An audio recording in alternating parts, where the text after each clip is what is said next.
যুদ্ধের প্রথম দিনেই ডোনাল্ড ট্রাম্প আর বেঞ্জামিন নেতানিয়াহু ঘোষণা দিলেন তারা বিজয়ের দ্বার প্রান্তে, কিন্তু ইতিহাস সাক্ষী দাবায় কিস্তিমাত করা আর ইরানের শাসন ব্যবস্থা পাল্টে দেওয়া এক কথা নয়। ট্রাম্প কি লাড্ডু ভেবে আসলে আগুনের গোলা হাতে নিলেন? ইসরায়েল দাবি করছে তারা শিরচ্ছেদ কৌশল ব্যবহার করে খামেনি সহ শীর্ষ নেতাদের টার্গেট করেছে, কিন্তু তেহরানের পাল্টা জবাব। ইরাক, কাতার, আমিরাত সবখানে মার্কিন ঘাঁটিতে আগুনের বৃষ্টি।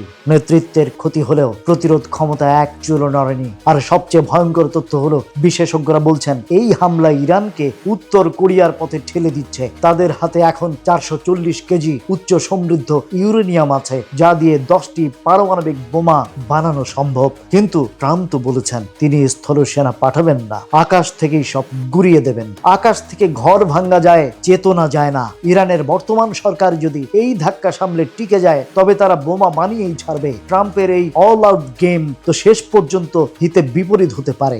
জেফ্রি লুইস ঠিকই বলেছেন, এটা একটা বিপজ্জনক জুয়া।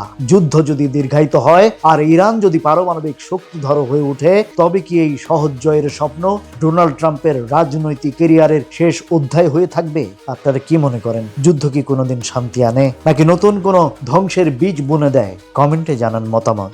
Raziur Rahman, voice of Bengal.